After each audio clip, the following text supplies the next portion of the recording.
Morgana, the basic system that controls the world, was imbued with an artificial personality.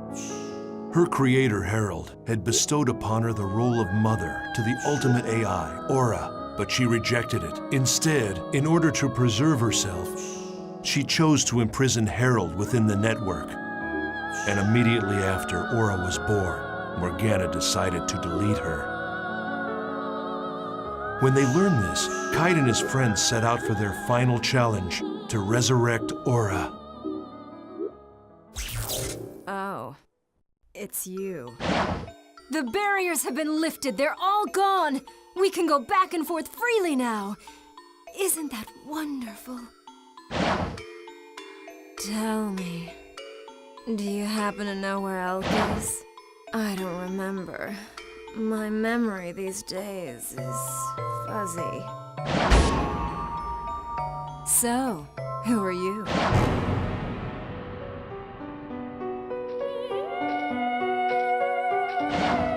Elk. Who am I? You're Mia, of course. I have no memory. It's true. I only exist in the world. The only memory I have is when I'm in the world. No! Stop it! Mia! I want to stay as me! The true identity of Mia, the cat-like character, was actually a wandering AI program. The sixth phase, Maha. Elk. I'm sorry.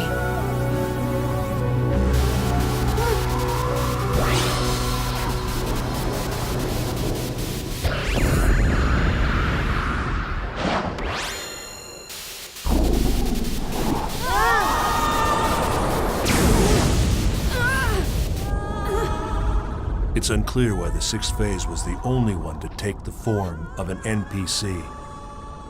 This was yet another important sample case for Project GU to consider.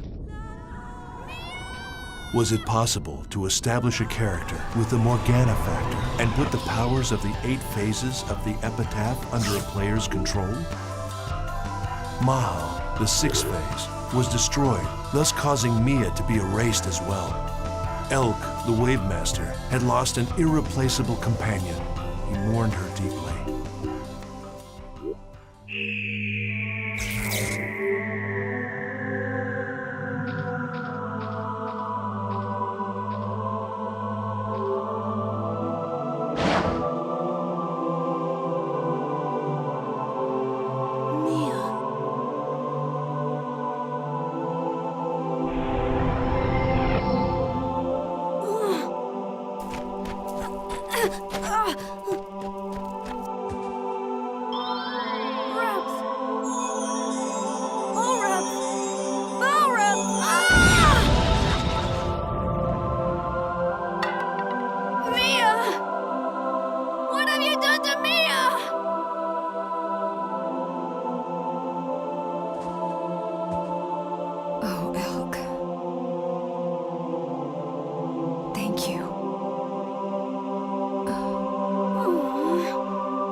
Now their quest had reached a point of no return.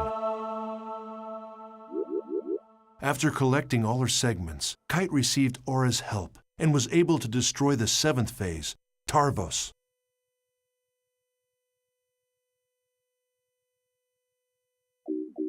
In order to cover up the unfortunate fact that several gamers had collapsed into a coma while playing the world, CC Corp planned to destroy their servers.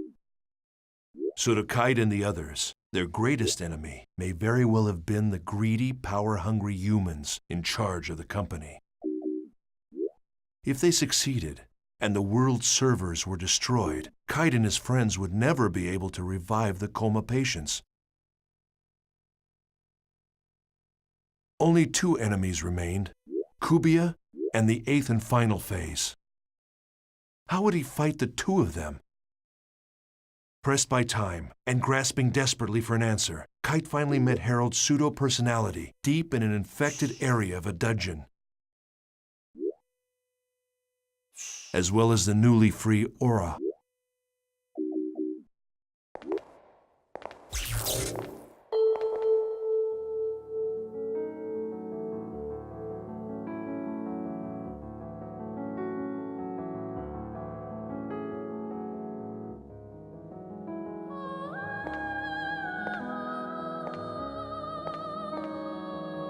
Who goes there?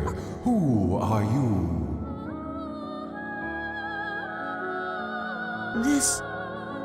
This is Harold? My name is Harold. What? Hey, you're nothing but a piece of rock! You're responsible for the cursed wave, aren't you? All right then, fix this thing! No, the passage of time is irreversible. Birth or death. Now only these two choices remain. What? What are you saying?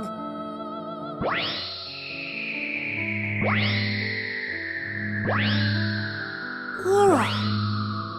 Aura, the child of light. Emma's daughter. My daughter. Just a little more. It's no use. This guy is totally gone. Aura, I have something I want to ask you. You said that I shouldn't fight Kubia, but why? Kubia is the shadow. When there is light burning in the darkness, a shadow is born. When the bracelet appeared in this world, Kubia was born as well. The bracelet and Kubia are the opposite sides of the same coin. Therefore, if you defeat Kubia, the bracelet will be destroyed.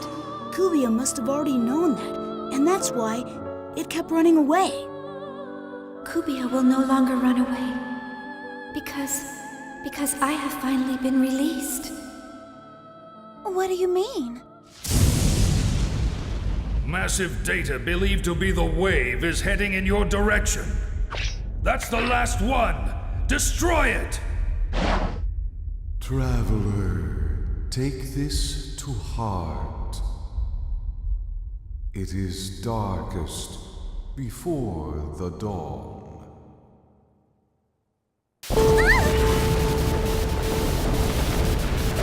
Run away! It is not too late! We'll defeat it and end this! No, it's not. That is...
Kite finally found the truth behind the world.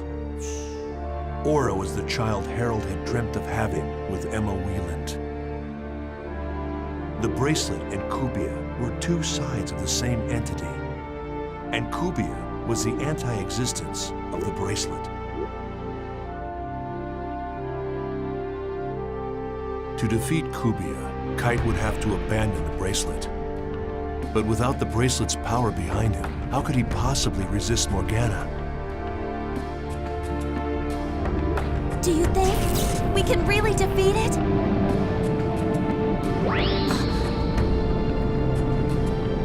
Black Rose, strike my bracelet. You want me to do what? Hey, what the hell are you saying? If they're two sides of the same coin, then this would settle it. But the bracelet, it's... Forget about the bracelet. We're in danger. If you can't do it, Oh, all right, fine, I'll do it. I'll do it, so shut up. Ah!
Kite decided that the only way to defeat Kubia once and for all was to destroy the bracelet.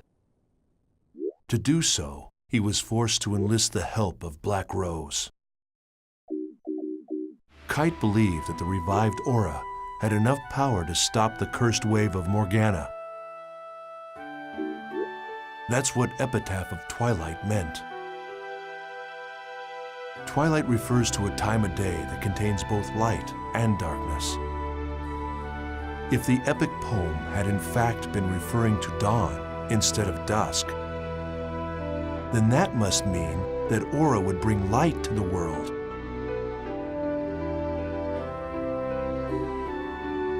Along with Aura and his other companions, Kite faced off against the 8th phase, Corbenic.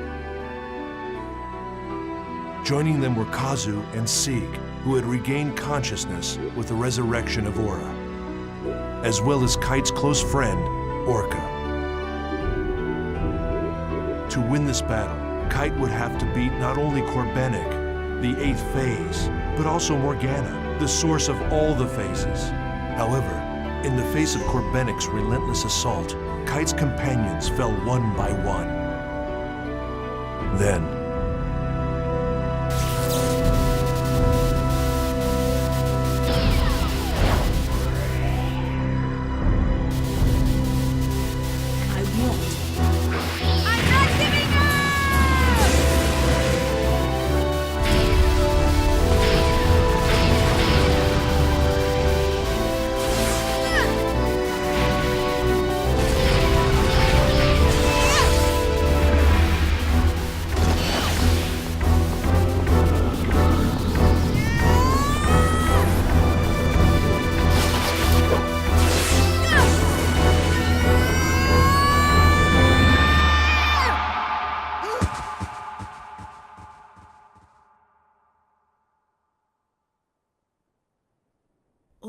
the brutal fight came to an end in an unexpected way. Aura sacrificed her own life on the tip of Kite's sword. Self-sacrifice It was the final act necessary for Aura to awaken as the ultimate AI. It was a bitter irony. Aura had finally become the ultimate AI. She attained a wisdom beyond that of humanity, and in doing so, she formed a new system. A better system in which the world could exist. Yes. It was a far greater dream than any of us at Project GU had ever hoped to see fulfilled.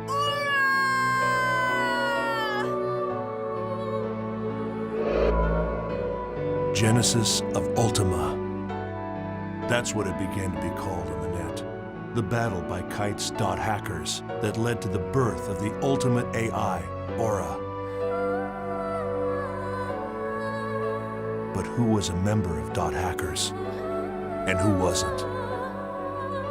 I'm sure that whomever is reading this journal is wise enough to understand the futility in trying to answer that. These people weren't interested in being called heroes or taking credit for saving the world. They did it to save the people they loved, to protect them. It was with their own faith that they fought. Everyone dreams of a hero, but most of us can only catch glimpses of them, buried in the pages of a journal. And so, it was from this point that Project GU truly began.